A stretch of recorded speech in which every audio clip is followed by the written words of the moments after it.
crazy, but you know what I mean. So you get it all mixed up in the sport of college football, and you can't just think that somebody's just gonna transition and make that transition smoothly because it don't happen like that all the time. And the lack of development going around matters. It matters. It just does. It matters. And we'll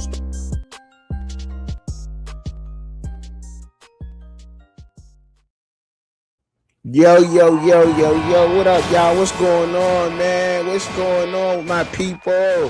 What's up, y'all? What's up? What's up? Welcome to the Fans Point of View, man. Truck and Chubby, man. Y'all make sure y'all follow me on all my platforms, man. Facebook, Instagram, X, TikTok. Make sure y'all tap in with me everywhere, man. Mainly here on YouTube, but you know what I mean? Make sure y'all tap in with me everywhere, man. I appreciate y'all. Yo, like, there's so much going on. There's a lot going on right now, man. A ton. Like, look, you got these head coaching changes that's going on in the NFL. Shedeur Sanders making a Pro Bowl, while Bill Belichick is being held out of the Hall of Fame, and other people being held out of the Hall of Fame, which I don't understand and which I don't get. I really got to get with the people, want to think with the people here on this. So hopefully I'm able to get a panel together, because this is to me, this is it's blasphemous what's going on with the sports. Even though we know that it's always a distraction for other things that's really going on out here and around us, and it kind of distracts us from what's going on around us, right? But nonetheless, we have the Senior Bowl that just took place, and that's taking place, and we're seeing a lot of these guys that we thought that were maybe third and fourth round picks, day three picks, looks like they want to move up. And I think it's a preference on your scheme and what particular scheme these teams are running right now. That's what it seems to be going on. And when I'm seeing, you look around in college football, you got Darian Mensah. You know, he just signed a deal. Him and Duke came to some kind of agreement, and we're going to talk about that. We're going to read up on that first, and then we're going to talk about that, because what does that actually mean for college football moving forward? Now, in the fact that they actually were able to settle on that, you know what I mean? I thought that was a good headline, and I thought that, I should pick up where they kind of left off with that, because when you see um what Darian Mensah has actually done and how that took place, we gonna talk about that. But first, y'all gotta make sure y'all like, share, subscribe, man. You know what I'm saying? Tap in with the bull, man. Support me, man. That's the biggest way you could support the channel. It's absolutely free to do it. Helps me grow. You know what I'm saying? And also leave a comment. You know what I'm saying? Even if it's just not on the particular topic, how I might be presenting things. It's the only way I can learn. Only way I can get better will present information and bringing y'all my opinion on certain things. All right. So we gotta grow. Got to do it together. All right. Some Bills fans. We're gonna talk about the Bills. We're gonna talk about Carnell Tate actually wanting to be in up there. Mike McCarthy, some things he had to say. Miami. A little bit about Miami and what Miami might be going through. Indiana and Kurt Signetti reloading. A little bit about the MAC and what's going on with these G5 programs and how they're being dismantled, and a lot of people are starting to pick up on the development going around in the G5, and what does that mean for the G5 coaches, right? And the NFL free agency list, you know what I mean? Because not only does that have a lot to do with how teams draft, it just is, and it does. Has a lot to do with how teams draft and how they look forward and build in their future. Because some of these players are 25, 27, hot commodities, proven commodities in the league, and they're looking for their big contracts right now. And you can't blame them. And I don't think you can get that kind of production out of the draft. So we're going to talk about that, right? So first, I definitely want to get into talking about the Buffalo Bills, man. I want to talk about the Buffalo Bills first. It's just a rumor. Syracuse.com, they reported on this. The writer for Syracuse.com, I'll give y'all the name in a second, because I always like to give credit to the writers of these. This is Ryan Talbot, I believe. Ryan Talbot, I believe his name is. If I got it wrong, Talbot. Yeah, Talbot. I believe that's how you pronounce it. Ryan Talbot, he wrote it. He wrote the piece on the Buffalo Bills saying that the number one, they don't have a number one receiver, but basically that the top receiver in the 2026 draft, as we all know, is Carnell Tate, said he wants to play for the Buffalo Bills and Josh Allen. That's what he said. That's not what I said. This is what he's writing. You know what I'm saying? He said, the lack of Ohio State's Carnell Tate shared that if he could play with any quarterback in the NFL, it would be Josh Allen.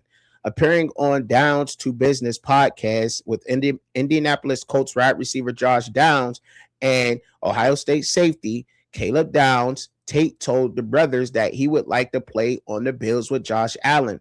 I love to go play with Josh Allen. He can get you the ball. He's experienced. He added, wherever he lands, he hopes to get the type of targets that Seattle Seahawks wide receiver Jackson Smith-Njigba and Los Angeles wide receiver Puka Nacua gets on a game-by-game basis. All right? So they already trying to, they're already on their pre-draft tours right now, and some of these veteran players are helping them with their platforms, right? They didn't have that, right?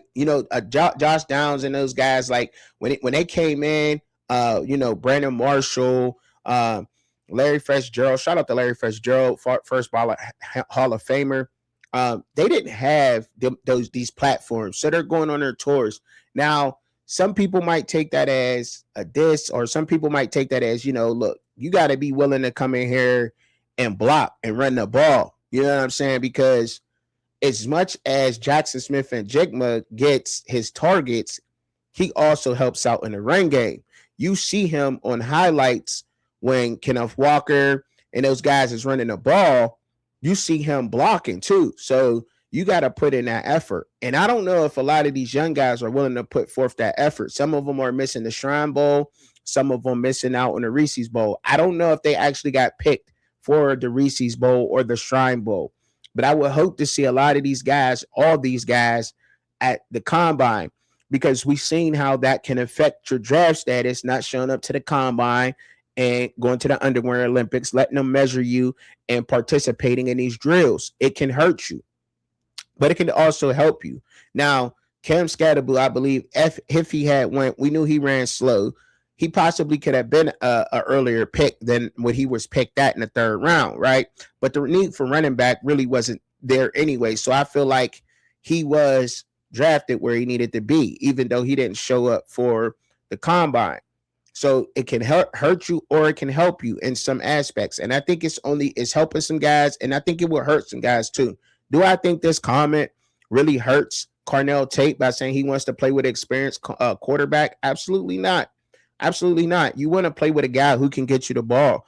Carnell Tate, he got the ball from a guy, but now you just coming from a guy who, and Julian saying, who it was his first year actually starting for a college team, and he got you the ball relatively well. It's going to be hard in the NFL. These receivers are going to be draped all over you. So how much work are you willing to put in? You know what I'm saying? I would hope that you bump it. He's having a comment like that.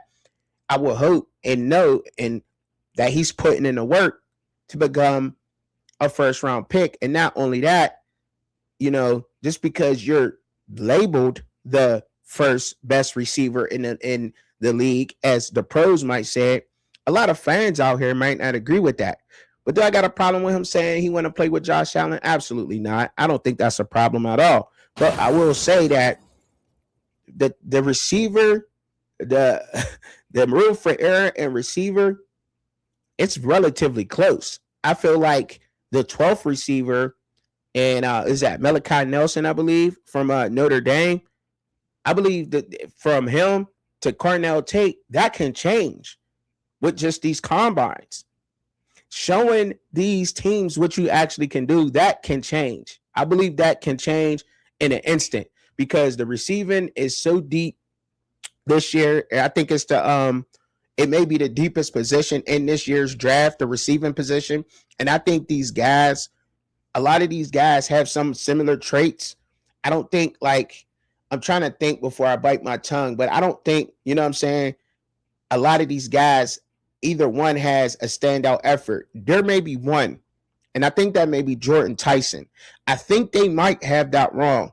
Even though Mekhi Lemon received the Biletnikoff Award this year in college football, I do believe that Jordan Tyson may be the best receiver in this year's draft, hands down. I do think that Jordan Tyson may have it from Arizona State.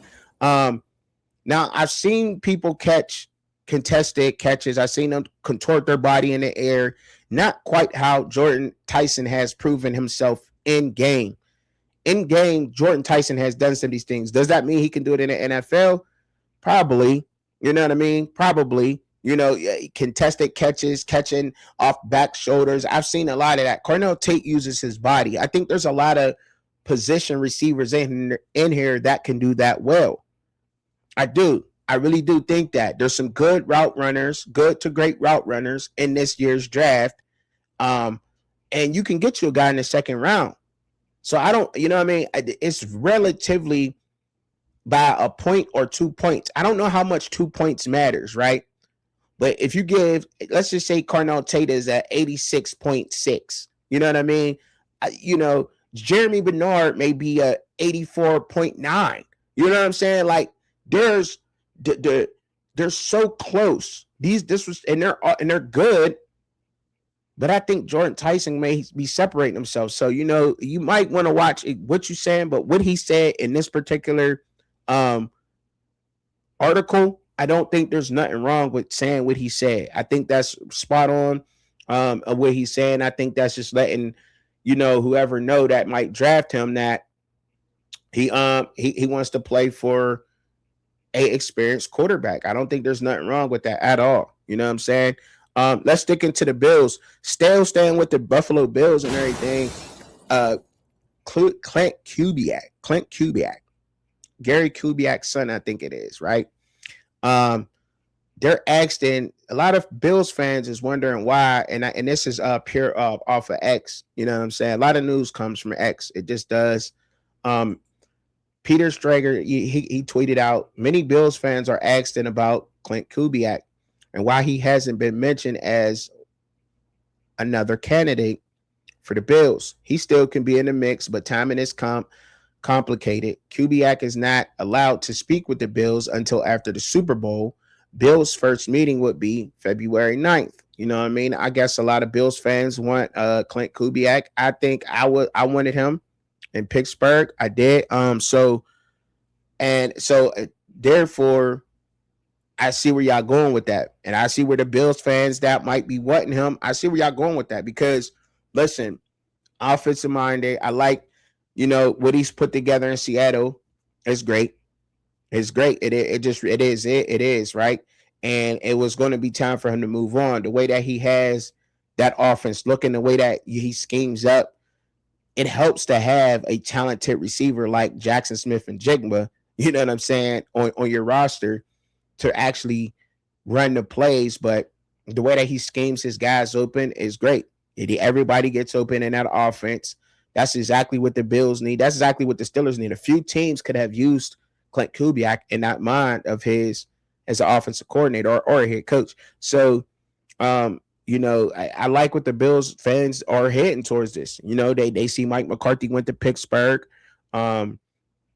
Jesse Minter is now in Baltimore, and you know, and the Cleveland Browns showing up, and they take it. I remember who they took just real quick off the top of my head, but he just came from the Ravens anyhow. But yeah, so you know, getting those guys, and I see where they're going with that. The Bills fans, y'all gotta be ecstatic about getting a guy like Clint Kubiak or even wanting a guy like that and sitting and waiting. Hopefully they could probably land him. I don't think waiting is a bad choice, especially when you got a veteran quarterback like not Aaron Rodgers. We about to be talking about Aaron Rodgers. That's why I said that, but Josh Allen back there. So I'm with y'all on that, Bills fans. I rocks with that. And I do appreciate that. So staying on to quarterbacks before we even go to college football, staying on to the NFL and quarterbacks, on to my Pittsburgh Steelers, right?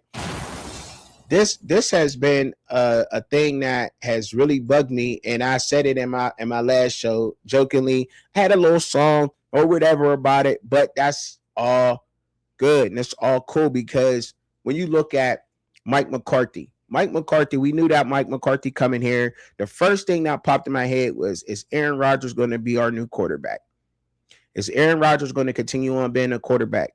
A lot of fans in Pittsburgh are with me on this. I know they are.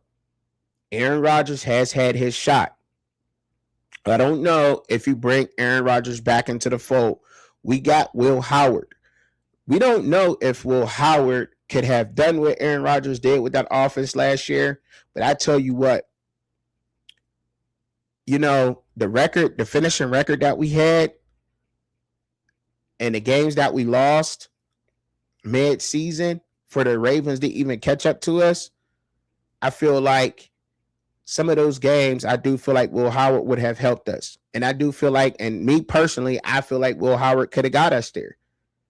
With the defense that we have, the offense that we have, based upon his skill set, I do think that Will Howard could have got us there. Now, him waiting a whole year, learning a whole year inside of that offense, right? That he won't be running. He'll be running a whole new offense now, and still will Aaron Rodgers. Now, granted, Aaron Rodgers has the veteranship, but Will Howard waited a year. We need to see what's going on with our 6th-round pick. He's a 6th-round pick, so it's not necessarily meaning that we have to see what's going on with him now. He's not a first-year pick. You know what I mean? He's not a first-round pick, and even some first-round picks have waited multiple years before they got their chance to start, right? So it's not a necessity that he gets out there, but we want to see what we got in Will Howard. And not only that, but as even thinking from a GM's point of view or a coach's perspective, GM's perspective, fans' perspective, I think this all aligns with all three of those in its way, saying that you want to see what you have in Will Howard. You want to see that. Now, do you still go after a quarterback in this year's draft? Yes, I think so. I think so. I think you still go grab a guy in the 3rd round this year. I do. And that's Tylen Green. And I'll talk about that. And Tylen Green did look okay. And he did throw a pick in the Senior Bowl. He's known to do that. But he did look good.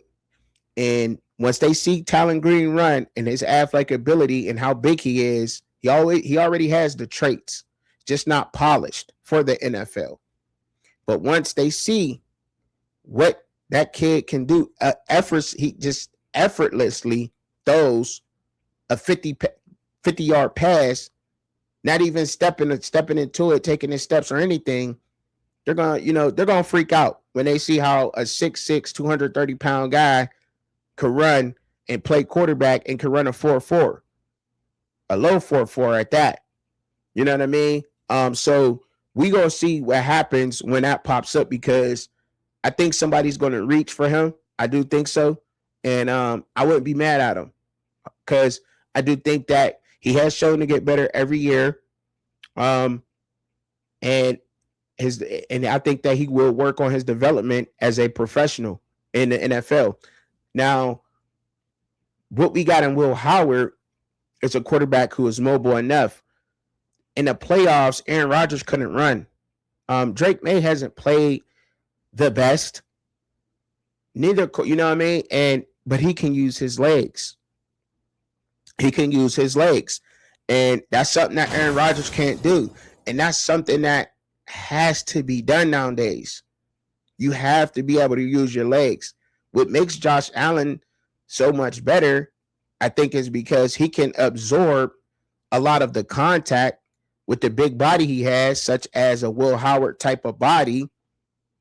And Will Howard's young, hasn't really done that. And I think that he can play that position and give us something that Aaron Rodgers couldn't give us. Now, he may not be able to give us everything that Aaron Rodgers gave us in the offense, but I think he learned enough. He's a smart quarterback.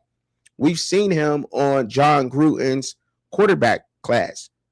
That's not prepped. Those guys have to prep for that. They have to learn those play calls within a week or however, you know what I mean, weeks time of them doing that show. Week, couple weeks, whatever. Still not easy to do. The calls, the checks, and all of that. That's impressive.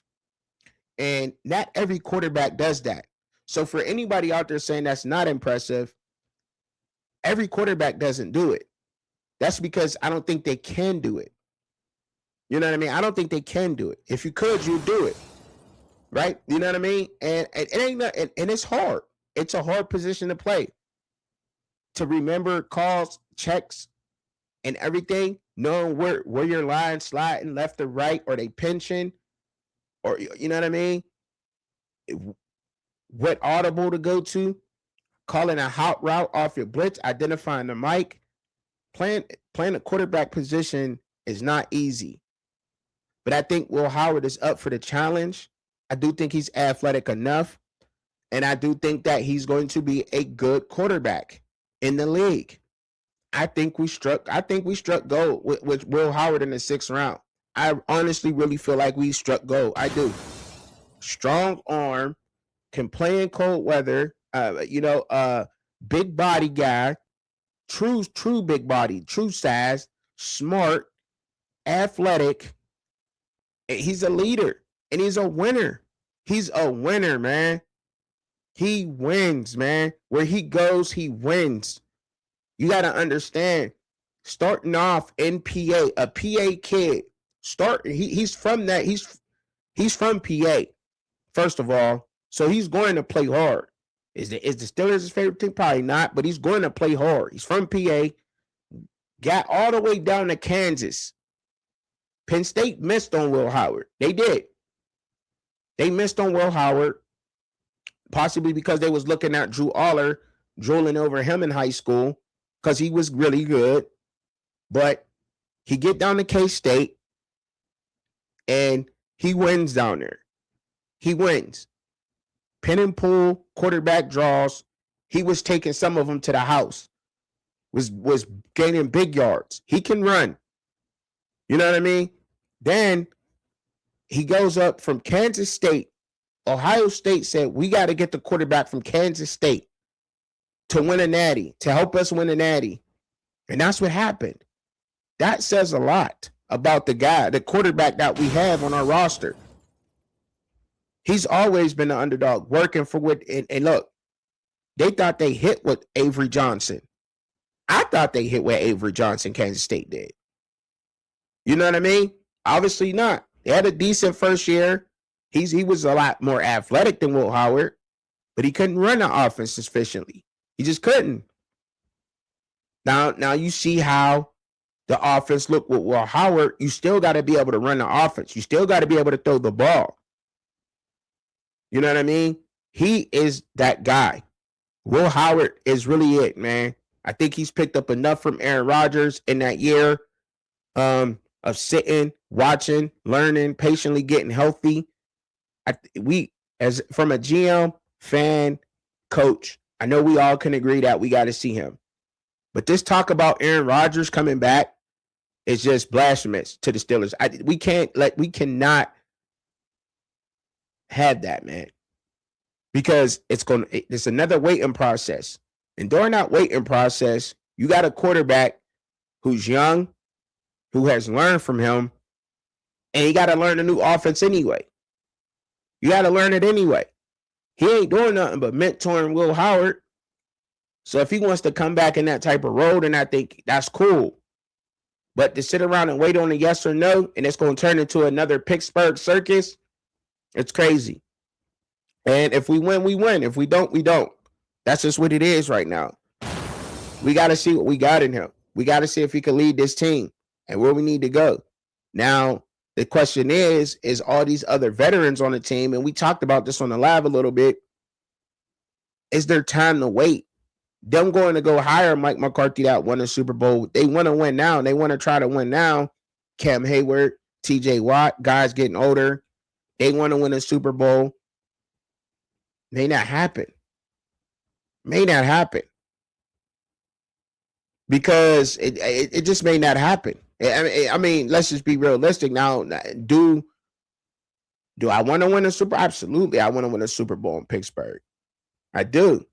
But you just let go of your head coach and Mike Tomlin. We couldn't get it done with Mike T. With Aaron Rodgers. We missed the wide receiver last year for sure. For sure, we were down a wide receiver. That was the biggest thing with our offense. But our offense just looked very vanilla, looked very pedestrian, very rookie JV-ish in that playoff game versus the Texans. Scored 6 points, had multiple red zone opportunities, and couldn't get in the end zone at all, even with him being quarterback. Now, you got a younger guy who can scoot a little bit. That adds another threat to that offense. I think we score. If he's able to run, we score. He pushes the ball a little bit. That's what made Aaron Rodgers great. People forget that no, Aaron Rodgers ain't take off all the time. He didn't take off all the time, but he did take off. Aaron Rodgers would run on you. He would run a bootleg. He was a threat with those legs to pick up a first down. And he was going to run through you. Now, he's not willing to run through you no more. He's not. He's older. He get one good hit, he's out of there. And he has to, and at some point, I know he loves the game, but at some point, where do you say enough is enough? Like, I can play this game, but at this point, it has become a different era of the quarterback position. If you really love the game and you really want to give back to the game, there ain't nothing wrong with being a coach or a quarterback coach. There's nothing wrong with doing that. Trying to be an offense coordinator, a quarterback coach, there's nothing wrong with that. Plenty of guys have done that. But I think for him to keep continuing to play the quarterback position is holding any team hostage. Any team. Not just the Pittsburgh Steelers. Any team that Aaron Rodgers would go to at this point to play quarterback, I think he would be holding that team hostage. I think that would be very selfish of him. He's not who he used to be. It's not there. It's not. He had a killer instinct when he ran the ball. When Aaron Rodgers ran the ball, he wasn't scared to dive head first. He wasn't. No. He wasn't scared to try to get those extra couple yards. He just wasn't. And you're saying that now. And should he take those hits at his age? No, you shouldn't. These guys are bigger, faster, stronger. But the fact that you can't, time to scoot over. It's time to scoot over. I think, you know what I mean? Like, don't hold another, hostage. Just say, look, I'll come back and I want to be a QB coach. I want to come back just because I spent the year with Will Howard and I want to spend another year with him doing nothing else but showing him how to perfect the quarterback position. I think that'd be great. That'd be awesome. A hell of a way to end his career, even if he wants to go back to Green Bay and sign with them for a year, just to be in Jordan Love's ear for the year. I think that'd be great. Great way to go out. I don't think there's no pride in that. But can you still slang it? A little bit. Velocity's gone a little bit. He knows it. He knows it. He missed on some throws last year, like, getting mad. Like, that's you, dog. That's that old age creeping up on you. That's all it is. But I think there's some things that we got to address with us, and that's one of them. Mike McCarthy's not out on it, and that's what I'm saying. Like, man, we can't have this. Can't have this waiting for Aaron Rodgers thing going around, holding team. Like, nah. Even if he plays, he's holding them hostage anyway. Period. You showed us what you're going to do. Where you peeking out at? You showed us. You showed us. That's just it. That's it. That's all with that. You know what I mean? I'm not going to go keep ranting on that. But the next piece of news we got here, y'all, is now I'm going to get into the NFL free agency just a little bit. Not I ain't going to spend too much time on the free agency, just a little bit though. But NFL free agency, the list has really came out just recently. And these are the top guys. You know what I mean, for the 2026 season. Of course, you got Trey Hendrickson, the edge from Cincinnati. He's going to be a free agent. Hot commodity. I think they probably should have tried to trade him. To be honest, the Bengals, Joe Burrow, he's not going to win in Cincinnati. He's not. He's not going to win in Cincinnati. Got one of the best receiving. You had one of the best receiving cores in the league for the past couple years, and y'all still couldn't get nothing done because they wouldn't shore up that offensive line. He got to be out of there. If Joe Burrow's on to Houston Texans, they need to try to make a huge push for him to get him up there. I don't know what they got to do. If you got to give up a first round for Joe Burrow, I would absolutely do it from the Houston Texans. I think that's an automatic Super Bowl. If they can get Joe Burrow down there, I would do it. But Trey Hendrickson, edges, there's a couple of teams who need that. Dallas definitely needs an edge right now. I think they could benefit a lot from having Hendrickson on that team. They out Parsons, got Kenny Clark. You need an edge like Trey Hendrickson to come down there and be able to put some experience edge. He's 31 years old. But I do think he's worth it, though. I do. I still think he's worth it.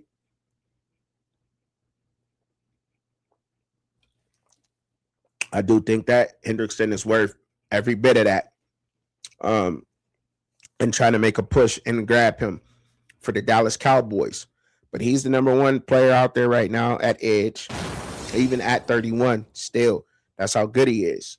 I think he would fit good. George Pickens, 25, he's 25. We know what George Pickens can do. We've seen it at Dallas. We've seen it in Pittsburgh. Now, us as being a Pittsburgh Steelers fan, I open up and I would want Pickens back. I do. I have no problem with wanting George Pickens back on the team. I think whatever him and Mike Tomlin had going on, I think it was a lot to do with the quarterback. He ended up in Dallas with a great quarterback in Dak Prescott, but they weren't able to make a push. So I think at this point, I would rather be a Steeler than a Cowboy if I'm Pickens. You know what I'm saying? I think he's just trying to get paid at this point. George Pickens is like, look, I'm just trying to get paid. And let's just be honest, a lot of these guys get frustrated and we don't know what actually went on. We just know what people are writing about and what people are saying. We don't actually know what went on with George Pickens in Pittsburgh. You know what I mean? We know that he had an attitude with quarterbacks. If we as fans are frustrated with the quarterback play that we're getting out of Kenny Pickett, and you know what I'm saying, why wouldn't the wide receiver be frustrated with that? And why would we be not okay with that? There was a lot of us fans who wanted Pickens gone. Like, why? You know what I'm saying? Like, if you're frustrated with the quarterback play, what you think the wide receiver on the field that's getting the ball thrown at him is feeling? You know what I'm saying? Like, come on, y'all. Like, let's be realistic here with some of these things like that people as fans, like, it go crazy. Sometimes I go crazy. But if you're a GM, like, I'm bringing him back. Like, what was the big deal? You know what I'm saying? There's plenty of receivers out there, but he's going to produce on the field. And to be honest, him and DK Metcalf on the field at the same time would have been double trouble. That would have been double trouble.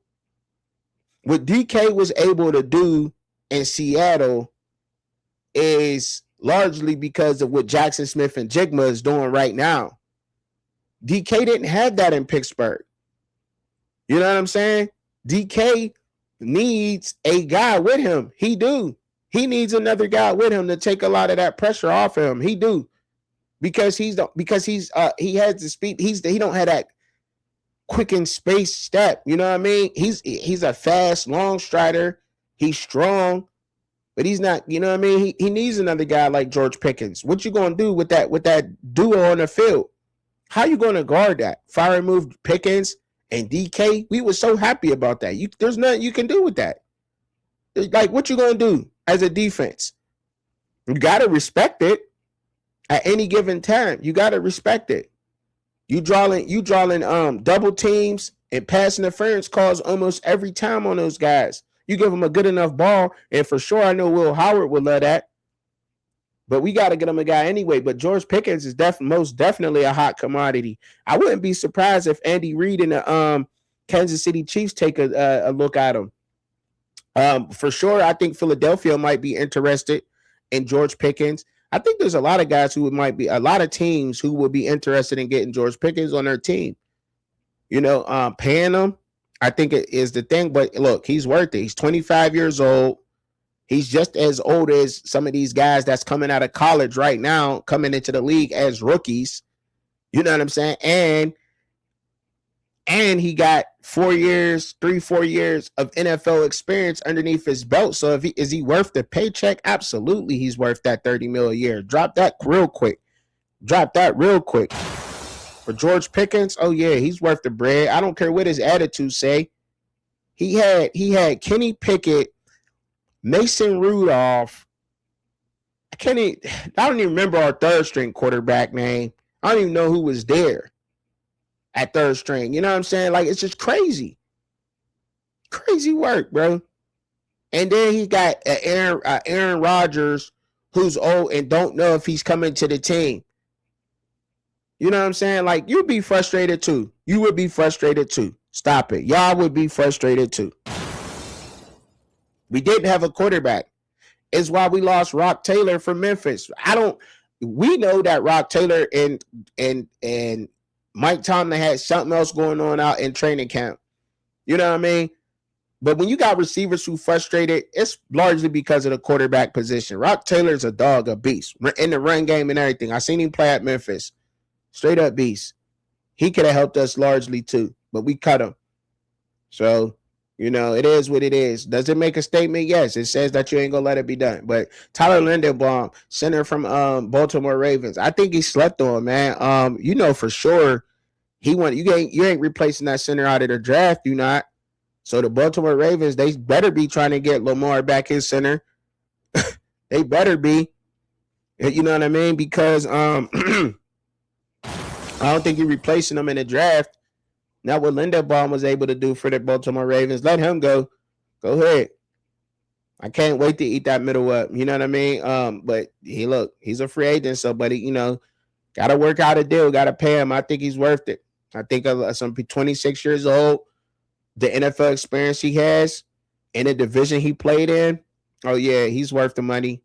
That's why they got him ranked at number 3. And a lot of teams who could use a center right now, just off top of my head, I really can't think of some teams like, quick off the draw that could probably use a center, but Las Vegas probably might be looking at that position. I don't know, Daniel Jones being a quarterback, 29 years old. I wouldn't mind having Daniel Jones or Malik Willis on the team. You know what I'm saying? I don't know if Daniel Jones wants to be a starter. I don't know. Because, he was the hottest quarterback. So I think somebody brings him in to be the starter. I think because of how he started last season with the Colts, came in there and straight cooked. But he looked really good with the Colts early on. But when he played us, then we kind of made him look a little pedestrian getting to him. So, when the pressure got to him, it kind of got him flustered a little bit. So, and that's any quarterback I think that can happen to. But we do see that he needs a strong run game to be effective. And Daniel Jones does. He's not the guy who's going to carry the team, but I think he's the perfect the game manager that's going to come in and try to take care of the ball as best as way as he can and try to hit the open guys. I think Daniel Jones is solid, but I don't know if you pay that much for for a backup quarterback. I think Malik Willis is more of our range right now. If we're not going to go into the draft getting a quarterback, you know what I'm saying? And put up for, Talon Green, I would largely say, but we'll get into college here in a minute. Jalen Phillips, the edge from the Philadelphia Eagles. I think, when you got that kind of, we knew that this team was going to start what they were able to do on that defensive line at the edge position. Like we already talked about the edges, the teams that might need them. Of course, you could always say the Raiders, of course, the Dallas Cowboys come right off the mind. I don't think there's too much that the Houston Texans can use, but hey, you can always use an upgrade at the position. Jacksonville looked pretty solid with that. I think Atlanta, they may have some great areas with that, in that position, but hey, who knows? Alec Pierce. I like Alec Pierce from the Indianapolis Colts, man. I think he's a decent price guy that's going to be able to come in and provide a little bit of stability. But I kind of think it's crazy to say this, like, because he has the NFL experience, but I kind of think you can get that out of the draft this year. I honestly do. So I don't know what his price tag is looking like, but I kind of think you get that in the draft. Bryce Hall being a running back, NFL experience 25. The running back position is largely, and I think receivers are starting to be this way too. Once you enter as a free agent, if you're not super productive, if you're not a superstar, you can always be replaced in the draft, right? So with Breece Hall is a beast, but look, I do think that there's some young backs coming up that can play and add. But do I think that Breece Hall can fit a lot of places? Of course, you could take a running back anywhere, any day. Breece Hall is still a back who could come in and off third down and provide some spark to your offense, get the ball moving and move those chains. He's still one of those guys, and he still got elite speed. You know what I'm saying? Rasheed Walker, the offensive tackle from the Green Bay Packers, that's somebody the Pittsburgh Steelers need to be going after. That's something that we need to be going after. Rasheed Walker, we got problems with an offensive tackle. Anytime these guys become available in free agency and they're that high talent after, drop the bag. That's something the Steelers need to start doing. Drop the bag. Drop the bag. Get the bag. Get the trenches. It's an offensive tackle from the Packers. Go and spend the money. Get the guy. Get him right now. Whatever you want, Rasheed, we dropping. What you want? What you and your agent want? The Pittsburgh Steelers need to be trying to work out a deal with Rasheed Walker right now. ASAP. Let's get him in there. Because Broderick Jones just hasn't showed that he's, you know what I mean? He's definitely, I don't want to say he's bad, but he's shown that he could get beat. And a lot of people can get beat, but he's not shown the promise that he was supposed to. You know what I mean? He's not lived up to his expectations. It's not his expectations. His level was high, and I don't think it's there. You know what I mean? He looks very average at that position. Not to say that he's not a good guy to have as depth or a guy who can possibly redeem himself this year, but he got a lot of redeeming to do. But Rasheed Walker, I would definitely try to bring him in. 26 years old. Yeah, we need to drop that bag. That's something the Steelers definitely need to do. Another offensive lineman, Braden Smith, offensive tackle from Indianapolis. If we're trying to win, those are two guys that we have to be looking at the grab. If we're trying to win right now, the Steelers have to go under free agency and they have to say, we got to get these veteran guys who have been around, done a good job, and you got to put them in there. Got to pay him, get that money, especially on the outsides, because you could move Fontuno in the inside, right guard. I think will possibly be better at right guard. Don't think he did horrible at out tackle. I don't think a lot of those guys, but we definitely could be upgraded. We could definitely get better, and I think he could play the inside a lot better. With that. John Franklin Myers, from the Denver Broncos, defensive lineman, 29 years old. He'll be looked after. Alontae Taylor, cornerback from the Saints, 27 years old. I think that's somebody that we possibly be looking at. Quay Walker from the Packers, I think he's up. A lot of people up. Rick Woolen, cornerback from the Seattle Seahawks, he'll be up. I really like his play. Man. I do. I like the way he play, like his intensity, like his toughness on the field.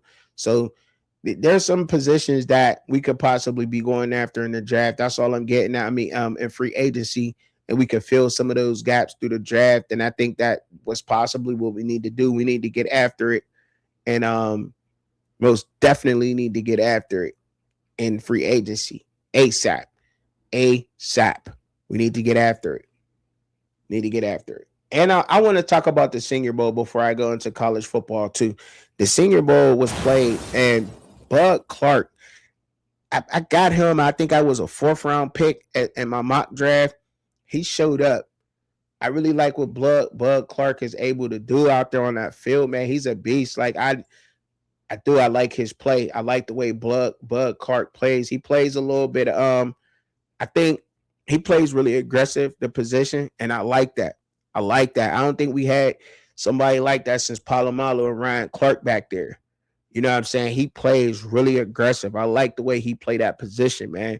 I think we got to get him, man.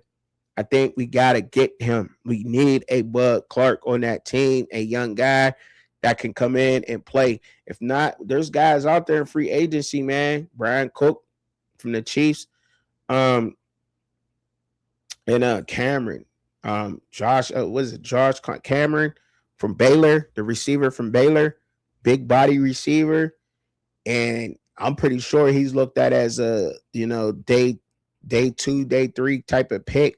You know what I'm saying? Like his stock went up though, because he's built like a running back, and he could pass the ball and he could catch the ball. Like, another big body guy like DK. Like, I don't think that you can go wrong with having two big bodies on the offense at receiver. Not at all. I don't think you go wrong with that. Never. Moving on to the next story though. You know what I'm saying? College football time. Before offensive coordinator. Before we go on to the college football, offensive coordinator Mike McDaniel said Justin Herbert hasn't hit the ceiling of his potential. He just hasn't hit his ceiling yet. He's nowhere near it. He's going to unlock it this year. I don't think,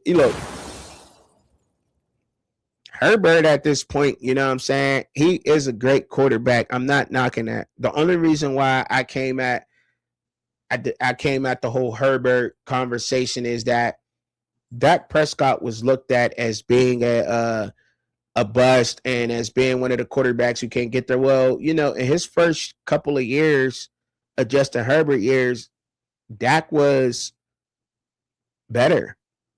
He was better in the time frame that Justin Herbert has with the Chargers. And you can argue that, look, I mean, they're both on professional teams, but you can argue that the Chargers had better rosters. You can sit there and argue that the Chargers had some damn good rosters, really good receiver.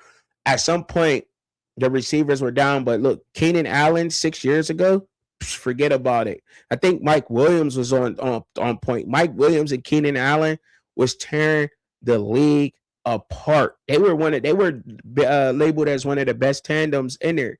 So I think that was Herbert's rookie year. And Mike Williams was always dealing with the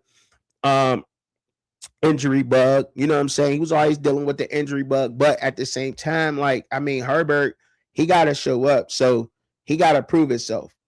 I believe in all football players. You know what I'm saying? I like all the guys to do their thing and try to do well, because it ain't easy.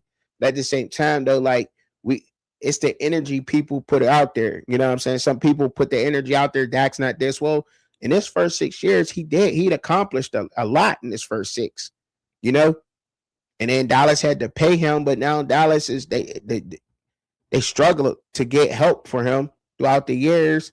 And yes, even in the playoffs, his stats really didn't look that bad. You know what I'm saying? I don't think he's won him a game, but I don't think he's lost a lot neither, though. You know what I'm saying? It's crazy. It's like he's lost some games and won some. And when it's not easy in the NFL in playoff mode. It's not. I think Herbert's finding that out. You know what I mean? The receiving core he got there now is crazy. It's crazy good. You know what I mean? To now you got Mike McDaniel. There's no excuse. There's no excuse.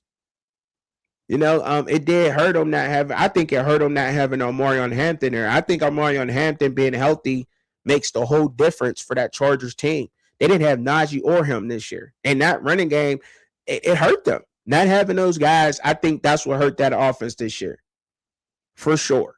Because if you got those guys there and you got the escapability and the athleticism of Justin Herbert running the ball, I think the outcome looks totally different for that Chargers franchise. So I'm not too worried about it, but still, you can't it's just the same. I only came out with the thing is because if you got that energy for Dak, you got to have that energy for him. But let's do away with that energy, period, and just say that he might have a bounce back year. Got a great offensive coordinator coming to him. And willing to help him. So we'll see what happens. Alabama fans is going absolutely crazy on our boy Kellen DeBoer. They're actually going crazy on Kellen DeBoer, and it's like, why? Like, why do Alabama fans want to go so crazy on DeBoer? Like, the doubters, it says Nick Kelly said to Tim Keenan III, to the DeBoer doubters, you could come in after Saban and try to do it. Everyone has this. And that to say, the man did a great job for the past 2 years. I think so too, man. It wasn't nobody trying to take that job, man. There was NFL coaches that didn't want to go down to Alabama and take that job because of the shadow of Nick Saban that you had to live in and what you was trying to get out of. So what are we talking about? What are we talking about? Like, Alabama fans, I think, is largely spoiled because of what they've been doing in recent history with Nick Saban. But Kellen DeBoer has absolutely came in there and gave some stability to that program that he has. You know what I mean? You can't. It's now what he would do moving forward is, I'm sure, try to lock down the run game, but you know, a lot of the having a run game has to do with your offensive line too. So he had a lot of pass blockers. That's his forte, pass blocking, and is passing the ball and coming up with those schemes. That's what Kellen DeBoer likes to do. I think he'll do it his way, and I think he'll win his way in Alabama.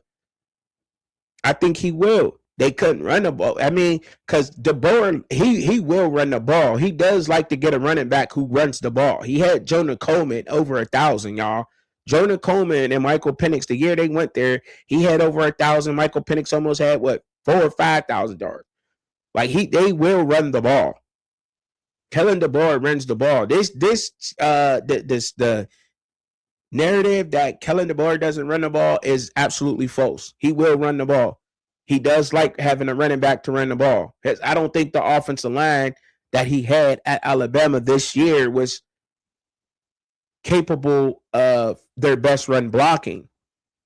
And he got to get some hogs in there that can move people. He got to get some people movers on that offensive line.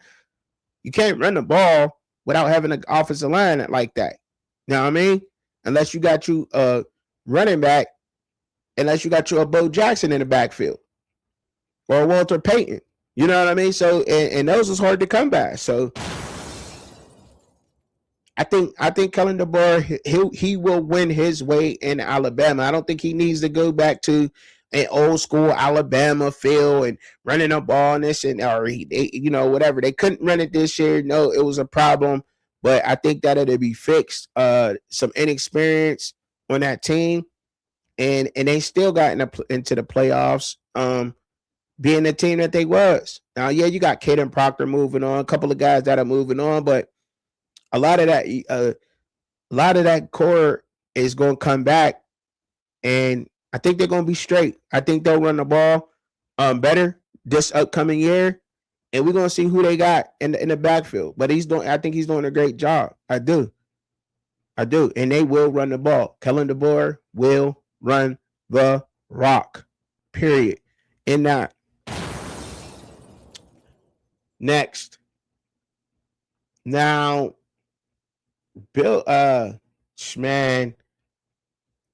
Belichick being snubbed for the Pro Bowl is, to me, I'm going to wait till last to get that. I'm going to wait till last to get to that. But first, I got to get on this Darren Minster thing. They agreed to terms. Him and Miami, I guess, have agreed to some kind of terms. Let's take a look at that. This is via X. The sources confirmed him and Duke have agreed to a settlement. Now he's allowed to go to the University of Miami. All this means for college football and is that it has arrived. That Duke, being as smart as that university is and having all those smart guys there and everything, they have arrived. They are doing what they supposed to be doing. And by the way, shout out to Colorado University Coach Prime finding his players for being late and everything else. I'll get on that. That says that there's been a lot of problems with a lot of issues in these past couple seasons, right? But how do you affect somebody? You hit their pocket. How do you affect transfer portals? How do you affect the transfer portals and players leaving every year? You hit their pockets. How do you affect anybody and now and get them to you hit the bottom line? You affect their bottom line. You hit their pockets. It's all about business. Once you affect the business, people will start respecting things. People don't expect. I don't care what it is. If it don't affect you, you don't care about it until it starts affecting you. That's just the way people are right now. But when it starts affecting them, then they will start caring more about the other things, the nuances, like your education, like the fact that staying at one place with one coordinator, one coach for your entire collegiate career can possibly help you to the next level. You know what I mean? Instead of all trying to be all about a bag, you know, or that's what some people say. In this case, you know, he wasn't happy at Duke, but Duke didn't. They won the ACC championship, so that team was not that far off from being the best in the ACC. So is this about bread? Probably. No. Probably you could say that. You know Miami's going to pay you, but you also know that Miami has a spotlight that when they get the Miami quarterback is getting looked at so much that I know I'm going to be a first round. If I go to Miami and I perform, I'm going to be a first round pick at quarterback. And I think Darren Minter is building up for that. I think of course, money got something to do with this move. But, you know, y'all better put y'all futures in, by the way. I'm going Darren Minter for the Heisman next year. That's what I'm going. Soon as I can put that in, I'm going Darren Minter for the Heisman with Miami and the Hurricanes. Phenomenal quarterback. Malachi Tony being there. I hope to get I think they got another guy, receiver. He gets some more help. They get some more receivers. Oh boy. He could spin it. He can really spin it. Darren Minter can spin it. And look, I think that helped them out a lot. But back to what I was saying, like it's all about that. And how do you slow the transfer portal down? Is athletic contracts, not a contract between, you know what I'm saying? Because you can't stop them from going to any school. You can go to school for wherever you want to. You could transfer, go to school anytime. Got to get them in an athletic contract. The only thing I would say is protect your name, image, and likeness. You have to protect your name, image, and likeness. You have to protect that. But but technically, right? But technically, it's tough to say that because technically that's what you're signing for is your name, image, and likeness. That's what you're signing for, which is AKA pay for play. But it's your name, image, and likeness, what that university wants, right? So you have to sign all of that over to the university instead of just going into an athletic contract. See, and see, that's where these players and these people and these representatives of these players have to start being smarter too, and saying that I don't want to, technically we have to sign a name, image, and likeness over because that's what you're paying for, right? But no, because now it's legal to make money in college. You can do that off your name, image, and likeness. So there is a loophole. I'm sure of it. I'm sure there's a loophole that says that you can sign to an athletic contract to said university or college, whatever. You know what I'm saying? You can do that. And that's what you want to do is sign the athletic contract with bonus incentives. If we make the playoffs, I get this much extra. If I throw for over 3,000 yards, I get this much extra. If I get this many rushing touchdowns, I get this much extra. Whatever. You know what I'm saying? And then you want to start moving into the whole and then you want to start moving on to your NIL. Your NIL is separate from your athletic contract. And I don't think these agents are willing to do their homework enough to understand that the player has both. He has his name, image, and likeness, which is for commercials, for, I don't know, Wrigley's gum and body armor or Aquafina water or whatever. That's name, image, and likeness. Those are deals you can sign outside. And you want to go local with it, right? You probably want to stay a little bit local and look at the bigger local companies, maybe even some smaller companies who might have it, right? You know what I'm saying? And that's what they're not doing. See, and a lot of players are doing that local thing with the name, image, and likeness, but they not going out and they not signing athletic contracts with the school. They're signing over this NIL. So his NIL was held up at Duke because he signed his name, image, and likeness to Duke. His name, image, and likeness was not his. See? And I think that's what people's missing on this contract. But I guess technically that's what it is. But no, we know it's just open pay for play now. But see, if the schools were smart, that's what they would have to do. They would say, I'm signing you to an athletic contract. Period.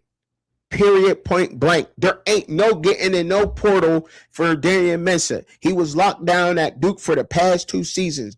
If Miami wants you, I signed you on an athletic contract for $4 million. If Miami wants you, they gotta give me $8 million plus the 4 before they even pay you what they want. See, that's how you gotta hustle. But that's what it's going to anyway. But that's the only way you're gonna slow some of this down. Because then Miami's gonna have to think like, well, damn, do I spend $12 million to get him? Do I spend $10 million just to get him on top of what I gotta pay him after that? But you know what I'm saying? It's the hustle. What do y'all need the NCAA for? That's what I'm not understanding about these colleges right now. What do y'all need the NCAA for right now? There's no point of needing them. Like, wake up. Y'all got the lawyers. Y'all got lawyers. Y'all got law students. Y'all got some of y'all are law schools. Y'all have some of the best law departments in the country. You got students who are taking that can intern for your school to be an NIL lawyer, to be a lawyer for contracts, period. That can intern there, can turn a whole program into being a lawyer for this particular thing and pass your class. Listen, it can happen. This is not things that ain't out the ordinary. It's going that way. How are we not thinking this innovative on that? How are we not thinking that? How are they not? You know what I mean? It's the writing's right there on the wall. I've been talking about this. And pretty soon, I don't even see where there's something that's stopping an NFL team to jump in and say, I'll give you name, image. I'm going to sign you to a name, image, and likeness. I'll give you this much if you work on X, Y, and Z, whatever. Because it'll start affecting the draft. It'll start affecting the draft soon. It's going to start affecting the draft. Watch. They already sitting out of the combine. They've been doing that for years. They've already been doing that for years. The next step is I'm telling you, it's already affecting the NFL combine. Players are not going to the combine because of what? Because the NFL is not making it mandatory that they want these guys to go to the combine to compete, even if it's just racing in your underwear or whatever. Getting your measurements and seeing what they measure up against the fastest that's supposed to be out there, the best, the strongest, whatever, right? They're already not doing that. And sooner or later, it's going to become to the point where the NFL draft is going to start being affected by this NIL and this stuff. I'm telling you, it is. The NFL draft is going to start being affected. Yes, it is. Because what's to say that the supplemental draft, you know what I mean? There's a whole loophole with the supplemental draft. Yeah, you got to sit out a year, but technically you have to sit out a year for the supplemental draft, right? Technically. And some players have decided to go to play for the CFL for a year, or because you really don't want to sit around for a year, right? But there's a loophole with that. They already started doing it in college and basketball, going from the NBA back to college basketball. So there's a loophole. There's always loopholes. You look at the supplemental draft thing, it doesn't say technically that you have to sit out that whole year. It doesn't say that you have to sit that entire year. You can enter yourself and say, I'm going to the draft. Like I'm entering myself to go to the NFL. Doesn't say what. You know what I mean? Teams could start paying and getting straight skipping the draft and saying, you know what? I'm locking him down right now. I'm locking him down right now. Even if he is sitting for a year, he could come and early enroll and put on a red shirt for the NFL type of deal. I'm telling y'all, it's going to start being affected by the draft. Why wouldn't it be? If I'm somebody's agent, absolutely. Absolutely. Why wouldn't the Kansas City, why wouldn't a team who just won the Super Bowl want the best available that's coming out of college? Why wouldn't they want Ruben Bain? Why wouldn't they? Why wouldn't they? Well, he got to sit for what? For what? How long he got to sit? For the year, right? So what you do what the loophole is it one calendar year? Does it say one whole full calendar year, or does it say a year? Because 25 and 26 is just a month away. You know what I mean? Like, see, like, it's going to start affecting it. I called it a long time ago when I talked about contracts and players, and now that's all you hear is these players need contracts. That's all you hear now. I talked about this 2.5, 3 years ago. I talked about players needing contracts 3 years ago. College football needing contracts. I was crazy. I didn't know what I was talking about, and everything else was called everything with that.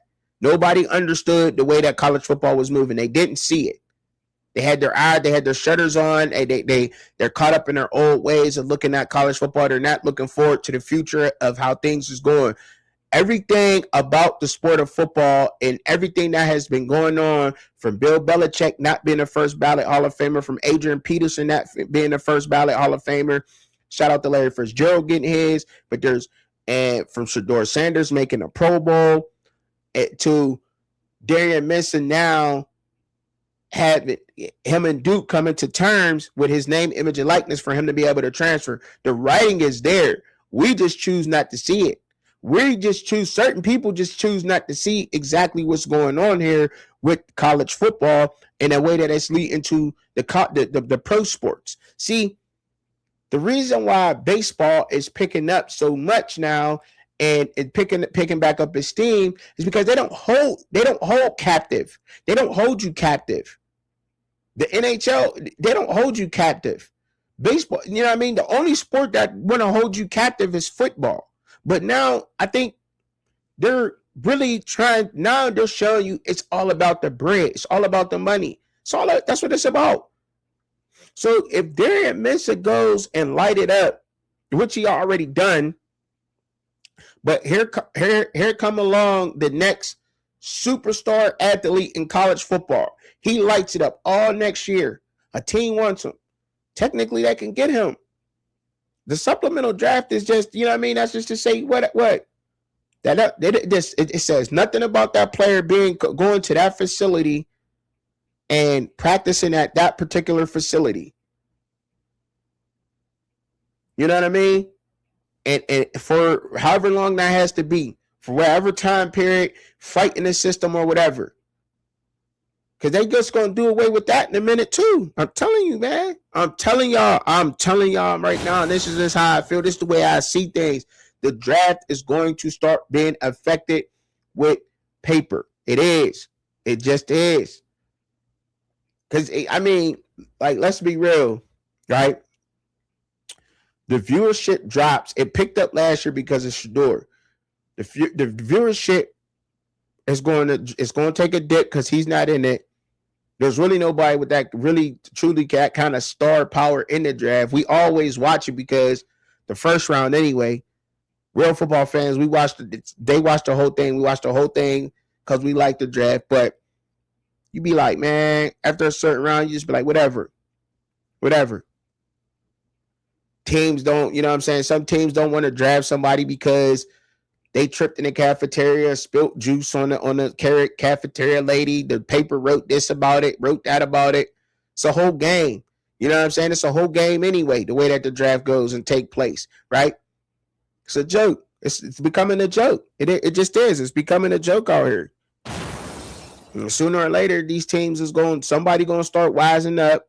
These universities are already wising up to the point where they're going to start signing athletic contracts with these players, locking them into the school. Oh, you want to transfer? Or you want to go to Miami because whatever? Okay, just make sure you back here on Saturday to play the football game. You can go to Miami all you want to, but you playing football right here.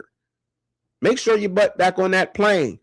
I would advise you to try to go to a community college that has that program around the way, because you're going to be here come Saturday playing football right here. You know what I'm saying? You can go to whatever school you want to. See, that's the thing, man. That's what's about to come down. That's the way we're headed. And it hurts because we're not used to it in football. We're not used to all this movement in football. We're really not. We're not used to seeing this. You know what I mean? We're used to seeing a lot more stability, but they just letting it wide open, y'all. They just doing anything. They doing anything. They keeping legends out of the book, out of the Hall of Fame. That's becoming a joke now. Like, come on, really?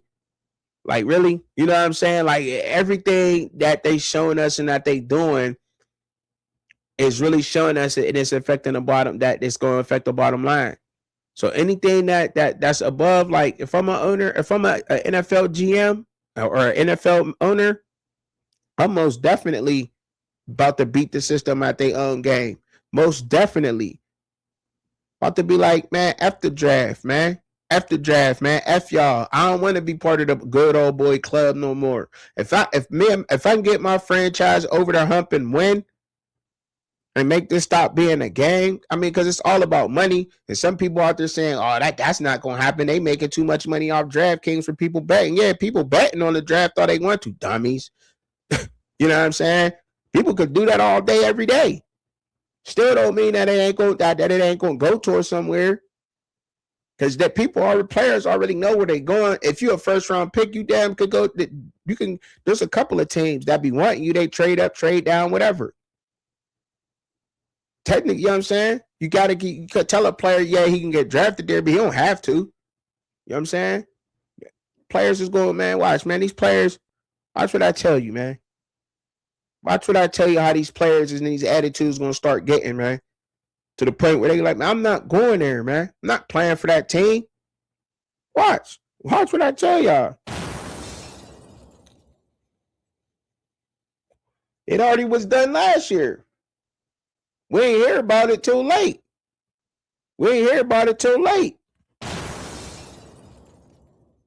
They've been doing this. They've been doing this, man. They've been doing this. The supplemental is about to, like, watch, you'll see. Call me crazy now, but later we'll be talking about it at a later date. And be like, man, that mother was right, man, on that. That's crazy. He called that. Yeah, that's the way that football is going to start being affected, man. All about money. All about money and star power. If you got the money and if you got the star power, you can do what you want in football. You know what I mean? You could do whatever you want to do. If you got the name and you got the star power, you get where you want to get to. Period. That's just what it is. Yep. That's just how it goes. And if you a day 3 guy, you go anywhere you want to go. You know what I'm saying? You do second round day 3 guy. A lot of those guys will end up being the stars in the NFL anyhow. To tell you the truth, a lot of the guys come in, they get all the hype and get their first 24 million off the bat.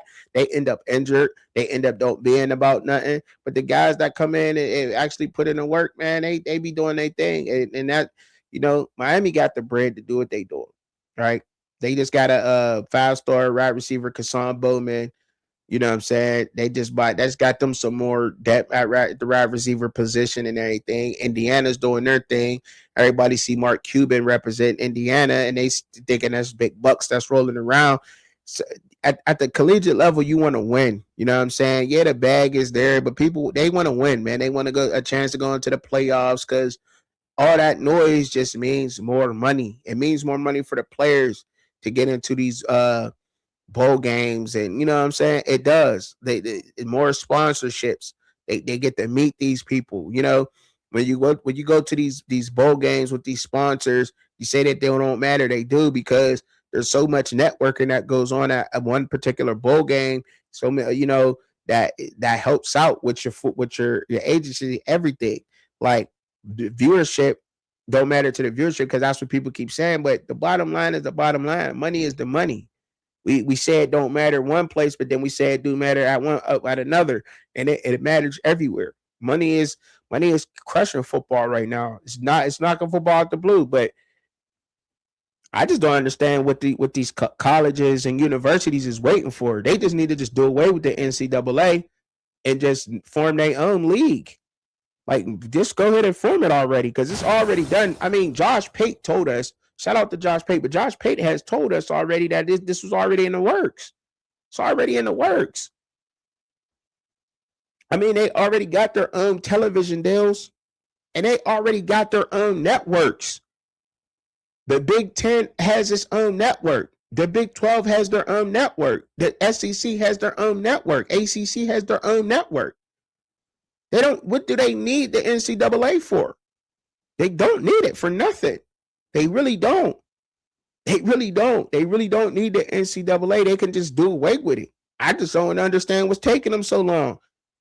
You know what I mean? If the NCAA wants anything and they want to help anywhere else and try to build their brand up, that they would start, if they were smart, they would start going to these FCS schools, trying to lock down North Dakota State, South Dakota State, Grambling, so forth and so on. If they were smart, that's what they would be trying to do, and trying to build and making sure their future is secure, because there's everybody in the world is going to continue on watching the Big Ten play football, absolutely. The Big 12 play football, absolutely. SEC is a given. The ACC, everybody's going to continue on watching these leagues perform. And if they combine it into this one super league, we're definitely still going to watch it. So it doesn't matter. And now you could just do away with all of that. Or you could just try to just build after the NFL model. Personally, this should be some kind of, you know what I mean? You get 150, you get the ESPN 150, then you got your rivals 100, top 150. It'd be dope to have some kind of, college draft, because you go anywhere you want to in college, and from high school to college, you can do that. But when it comes to your career and being a professional, you can't go anywhere you want to go. They choose you, which is crazy, right? But we'll see how that works. You can pay for the first round pick. You know what I mean? That's what it should be. Should be able to pay for it.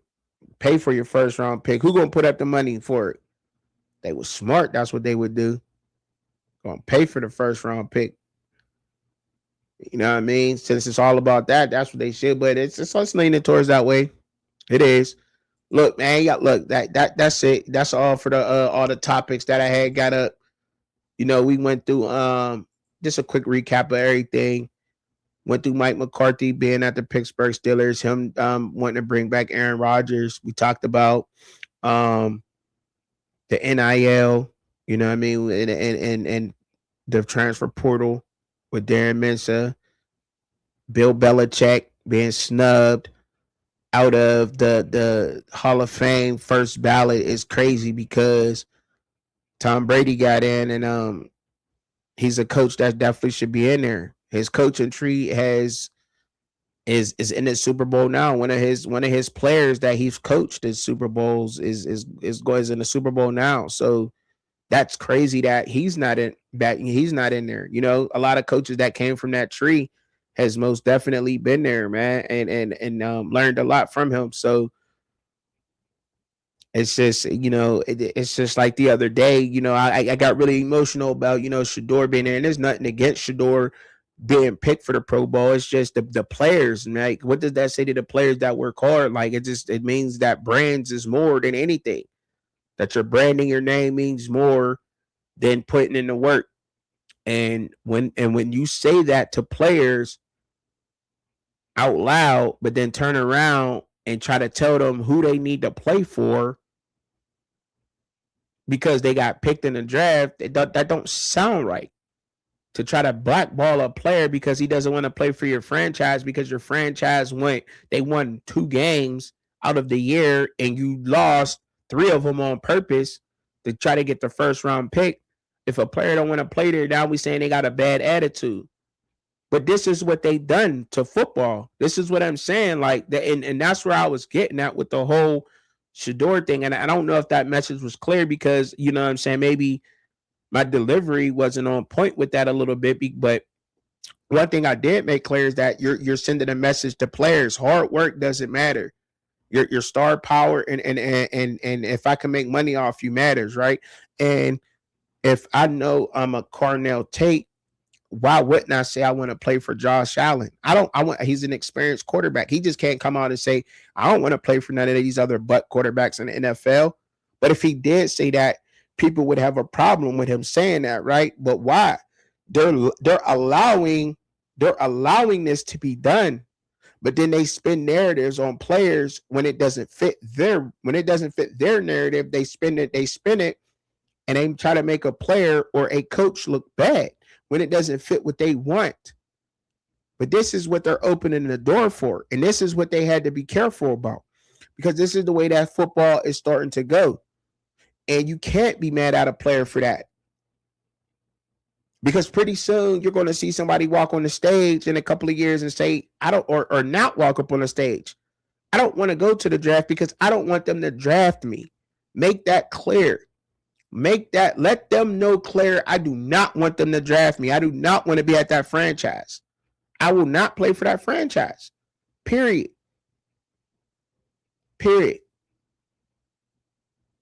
Find me, do whatever you need to do. You cut me a check, I'm going to spend it. I told you I didn't want to play. No, you got to sign this contract. If you draft me, you will be giving me this money and whatever. You know what I'm saying? It's like it's going to start. I'm telling you, it's opening up a can of worms in the sport that we have learned to grow, that we grew up on, that we love throughout all these years. That is just sending a huge message for football fans all over that it's anarchy, that things are about to start going awry in a way that we've never imagined. That you have to use your imagination to even get some kind of grasp on what's about to happen to the sport of football. It is. It's crazy because you can't, like, you literally do that and then turn around and say, well, I don't like Tyreek Hill's attitude. I don't like George Pickens' attitude. Well, they're entitled to that. They can do that because the league told them that them catching touchdown passes and going out every week and contested catches and getting hit and scoring touchdowns and their team winning don't matter. They told him that. See, so you know what I mean? Like it's going that way, man. It's leaning towards that way. So the only thing you can't, like, what could you hold on to? You gotta be, it's their brand at the end of the day. I don't want to tie my brand, my name, image, and likeness to this franchise. And most definitely is about to start happening. I think that's about to be a whole separate contract too in the NFL. They're about to start negotiating in their NIL. I most definitely would, because the way that they kind of, I don't agree with them putting Shedeur there, but right, since he's there, they're using him, right, for his name, image, and likeness, right? That's what they're using him for. I think he might have done some kind of deal with the NFL stating that. You know what I'm saying? So protect your name, image, and likeness. If we learn one thing, because when you do become a big name like this, you can do other things, and they're going to try to use your name, image, and likeness to sell products or to sell a game. So when that happens, we got to go back to the negotiation board, buddy. Because I'm about to milk y'all. Y'all trying to use me, trying to make me put on a lipstick and a dress. Oh, yeah. I'm about to hit your pockets where it hurt at, partner. You know what I'm saying? Like it's just crazy what they doing out there, man. It's wild. It's wild. I don't know who running it, but it's being ran in the ground. But y'all know how I give it up, man. I always tell y'all, pray for yourself, pray for each other, pray for me. I'm always praying for y'all, especially the ones down in the comments. Let me know how y'all feel, man, about the whole show, man. All the topics we talked about. Let me know how I'm doing out there. Hype the video up, man. If you could do that, definitely give me them points, man. Appreciate y'all, man. I'm up out of here. Peace.